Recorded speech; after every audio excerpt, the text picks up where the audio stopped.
여러분 한 주간 평안하셨나요?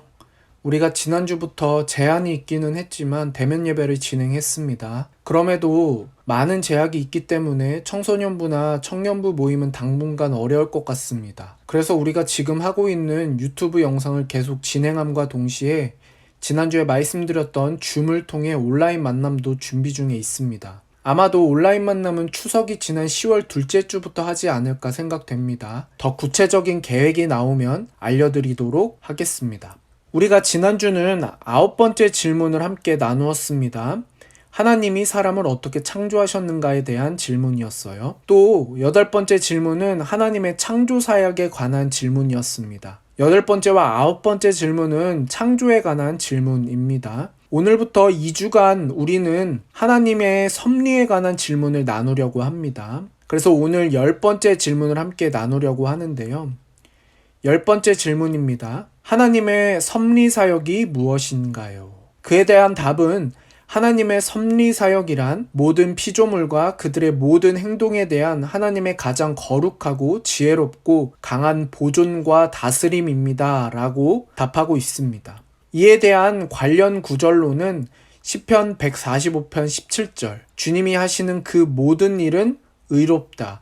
주님은 모든 일을 사랑으로 하신다. 이사야 28장 29절 말씀 이것도 만군의 주께서 가르쳐 주신 것이다. 주님의 모략은 기묘하며 지혜는 끝없이 넓다. 마태복음 10장 29절 말씀입니다. 참새 2마리가 한 양에 팔리지 않느냐. 그러나 그 가운데 하나라도 너희 아버지께서 허락하지 않으시면 땅에 떨어지지 않을 것이다. 히브리서 1장 3절 말씀 자기의 능력 있는 말씀으로 만물을 보존하시는 분이십니다. 시편 103편 19절 말씀 주님은 그 보좌를 하늘에 두시고서 그 정권으로 만유를 통치하신다. 아멘. 우리가 예정을 배웠었죠. 하나님은 예정을 2가지로 실행한다고 배웠습니다. 그것이 무엇이었습니까? 바로 창조와 섭리입니다. 소율이 문답의 8번째, 9번째 질문은 창조에 관한 질문, 10번째, 11번째 질문은 섭리에 관한 질문으로 구성되어져 있습니다. 오늘 우리가 함께 나눈 10번째 질문에 대한 답을 보면 섭리는 크게 3가지 부분으로 구분할 수 있습니다.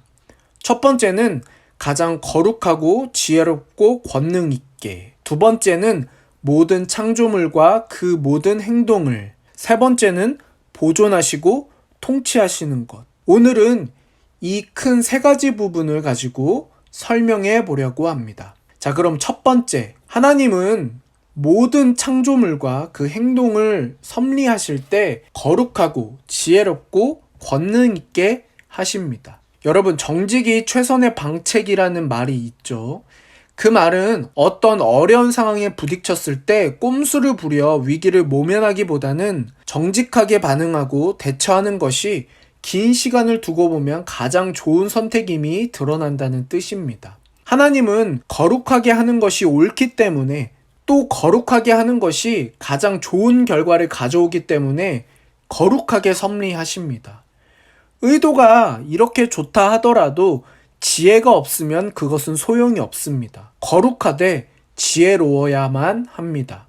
지혜 없이 거룩하기만 한 계획은 의도치 않는 결과를 가져오기 쉽습니다. 사람의 계획은 불완전하지만 하나님의 섭리에는 항상 지혜가 가득하므로 우리는 불평하기 전에 하나님의 섭리를 인정하고 시간이 흐를수록 무엇이 옳게 판명나는지 살펴보아야 합니다. 반면 아무리 거룩하고 지혜로운 계획일지라도 실행에 옮길 힘이 없으면 탁상공론에 지나지 않습니다. 사람은 말로 보여지는 것이 많지만 하나님은 성경에서 보여주듯이 당신의 섭리를 의도한 대로 집행할 능력이 있으십니다. 여러분, 우리가 지금 살펴본 거룩, 지혜, 권능은 지난 시간 우리가 하나님의 공유적 속성을 배웠을 때 나오는 요소들입니다. 하나님은 거룩, 지혜, 권능의 속성을 가지셨으므로 섭리 또한 거룩하고 지혜롭고 권능 있게 하실 수밖에 없습니다. 하나님은 존재와 본질과 속성, 일하심이 분리되지 않습니다. 따라서 하나님의 속성을 제대로 아는 것이 하나님의 사역을 잘 이해하는 중요한 사안입니다. 그렇기 때문에 우리는 하나님의 섭리 사역이 가장 거룩하고 지혜롭고 권능 있게 사용되는 것이 하나님의 속성에서 나오는 성질임을 잘 알아야 합니다. 자, 두 번째는 우리가 섭리의 요소에 대해서 한번 배워볼 텐데요. 여러분, 예정에서 창조와 섭리는 분명 다른 부분이어서 구별은 되지만 분리되지는 않습니다. 하나님이 하늘과 땅 그리고 사람을 포함한 만물을 어떻게 창조하셨는지에 따라 그 후에 섭리가 진행됩니다. 어떻게 보면 창조는 하나님이 피조물의 협력 없이 무에서 만물을 만든 것이고,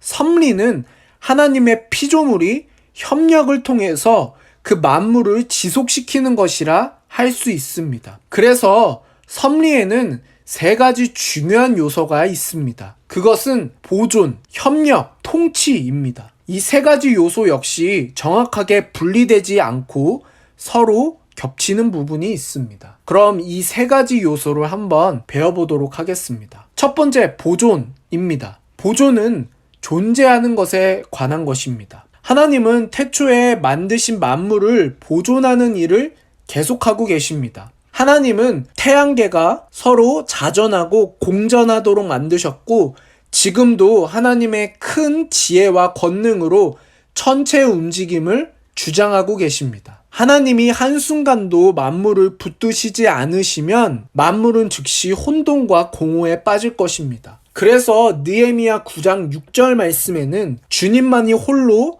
우리의 주님이십니다. 주께서는 하늘과 하늘 위의 하늘과 거기에 딸린 별들을 지으셨습니다. 땅과 그 위에 있는 온갖 것, 바다와 그 안에 있는 온갖 것들을 지으셨습니다. 주께서는 이 모든 것에게 생명을 주십니다. 하늘의 별들이 주께 경배합니다. 라고 말씀합니다. 이 말씀을 통해서 하나님께서 이 모든 만물들을 보존하고 계신다는 것을 우리는 알게 됩니다.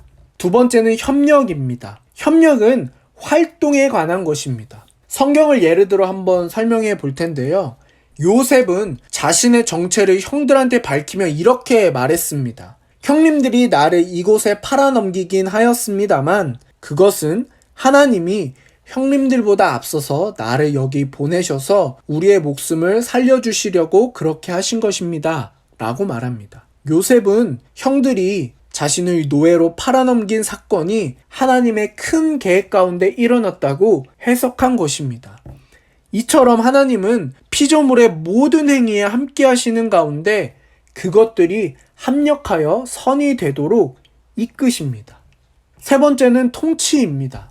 통치는 인도에 관한 것입니다. 하나님은 온 땅의 왕으로서 창조물 각자가 존재하는 목적을 이루도록 계속하여 통치하십니다. 한때 총기를 잃어버렸던 바벨론의 느부갓네살 왕은 다시 왕권을 회복했을 때 하나님이야말로 하늘의 군대와 땅의 사람을 자기 뜻대로 다스리시는 분이라고 찬양했습니다. 그 고백대로 하나님의 통치가 없으면 각각의 피조물은 자신의 존재 목적을 이룰 수 없습니다. 여러분, 결론입니다. 오늘 우리는 하나님의 섭리에 대해 배웠습니다. 하나님의 섭리 사역은 그분의 행동 안에서 가장 거룩하고 지혜롭고 권능 있게 나타납니다. 사람의 계획은 불안정하지만 하나님의 섭리는 항상 지혜가 가득하기 때문에 오점이 없고 완벽합니다. 또한 하나님의 섭리는 보존, 협력, 통치, 이 세 가지 요소가 조화를 이루며 작용하고 있습니다.